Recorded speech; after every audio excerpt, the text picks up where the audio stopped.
I am once again in front of you, and today we are going to discuss Mendel's laws, Mendel's first law and Mendel's second law. As you may be knowing about Mendel and Mendelism. Who was Mendel?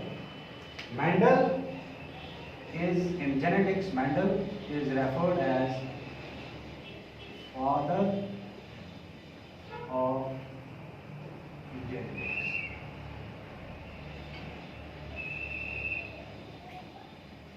So, Mendel is referred as father of genetics. Why? Because the basis for this genetics and heredity, it was laid down by Mendel.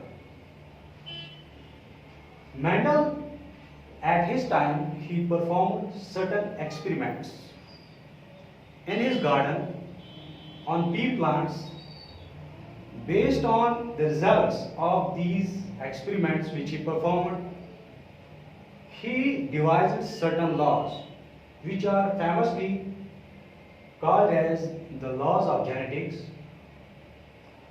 and on the basis of these laws, the heredity and genetics, this subject it was born. But at the time of Mendel, as I have already discussed with you, that the DNA, the genes, they were unknown. They were not discovered at his time. So, Mendel's work, it remained as such for a very long time, at least 60 to 70 years. After 70 years, after the discovery of genes, his work, it was recognized by the scientists, and it was then modified, and these laws they were modified, which is called as post-Mendelism. So we will here discuss the Mendel's laws and what was Mendel's contribution. Mendel, he was a scientist. He performed certain experiments on plants. What sort of plants? The plants, they were pea plants. Pea plants. And the botanical name of pea plant, it is Pisum sativum. Mendel performed his experiments on pea plants. But the question arises, why did he choose the pea plants? There was a reason in choosing the pea plants. The pea plants, they have certain characteristic features on the basis of which Mendel chose pea plants for his famous experiments. What are these characteristic features? Number first, these pea plants, they have a very short life cycle.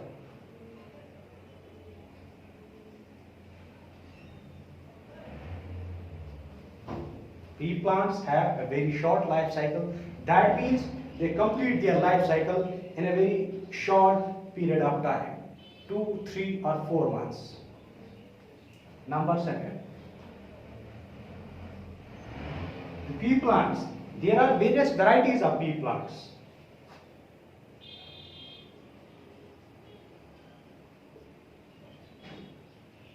There are various varieties of pea plants.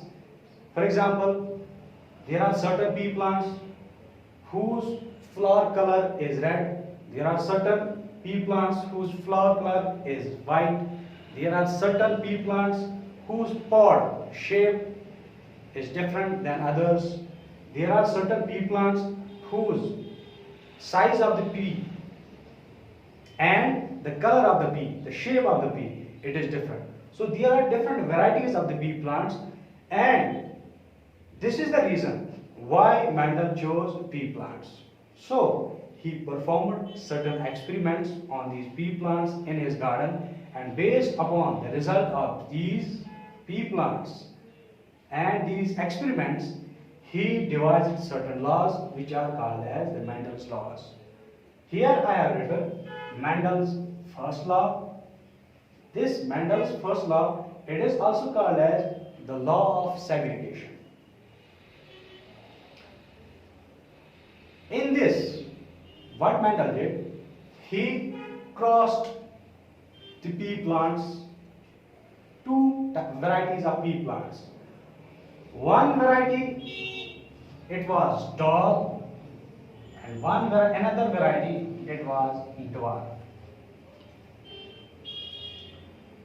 The tall pea plants, its tallness, it was due to a gene, tallness gene, which I have denoted here as capital T and capital T.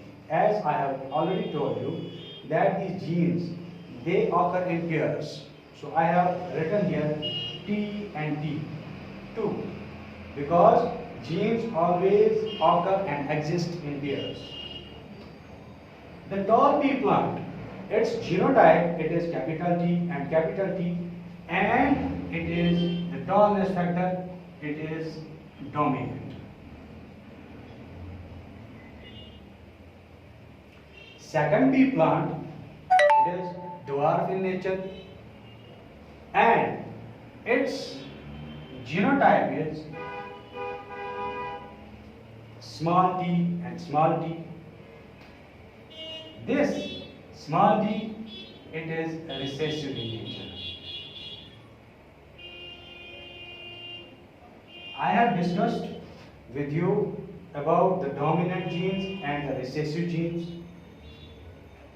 Dominant genes, these are the genes which can show their apparent characteristics even if their alternative gene is present, and the recessive genes, these are the genes which show their features, characteristics, appearances only if their same copy is present.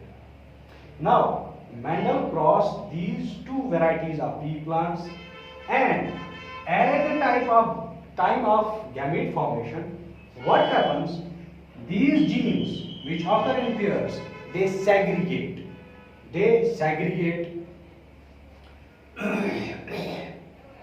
Segregate, or we can say they separate from each other. This is one gene, that is capital T, it gets segregated at the time of gamete formation, and this another here in this dwarf plant, these two genes, they get separated. Each of these genes, they have equal chances in making of the progeny. Suppose this gamete, it fuses with this gamete from the dwarf plant. What will be the genotype? The genotype, it will be capital T and small t. This gamete, it has equal chances to fertilize or fuse with this gamete. When these two, this and this, capital T and small t, they fuse, they form this genotype, that is capital T, small t. In the same way, this gamete, second one, if it fuses with this, it forms capital T, small t, and if it fuses with this gamete, it forms capital T, small t. So, this is the first generation.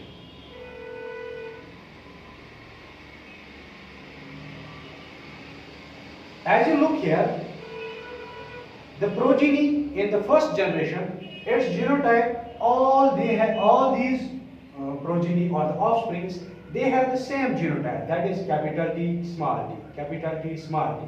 So, what will be their feature? As we have discussed earlier, that this tallness gene, it is dominant. Wherever it is present, it will show its appearance. Look at here. This tallness gene, it is present here, so the offspring or the progeny, it will be tall. Here it is also present, it will also be tall. This is tall, this is tall. So in the first F1 generation, that is first filial generation, all the offsprings and all the progeny, it will be tall in nature. All the pea plants, they will be tall. What Mendel did? Mendel crossed the males and the females among themselves from F1 generation. Among themselves. He crossed the offsprings among themselves. What he found that in second generation, that is F2 generation,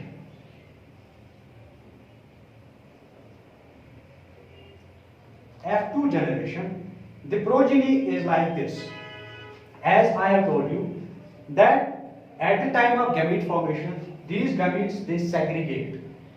So when they segregate, each and every gene or every gamete, it has equal chances of fertilization.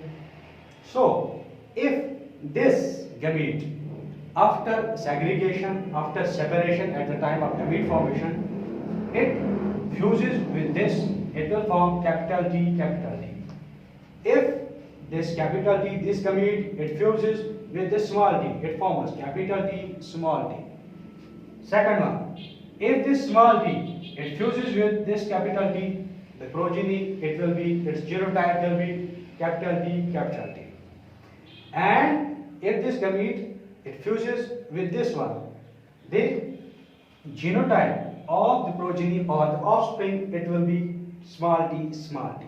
So in F2 generation, this is the progeny of the F2 generation, and the genotype is capital T, capital T, capital T, small t, capital T, capital T, small t and small t.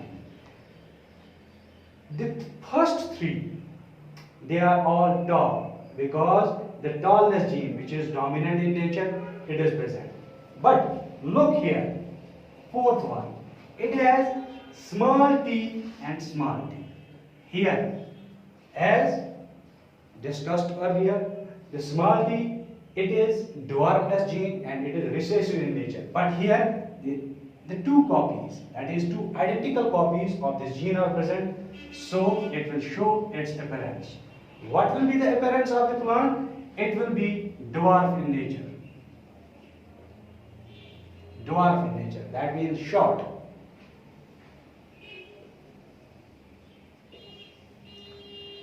And what is the ratio of tall and short or dwarf plants in the F2 generation? It is tall. Here 1, 2, 3. There are 3 tall plants and only one dwarf.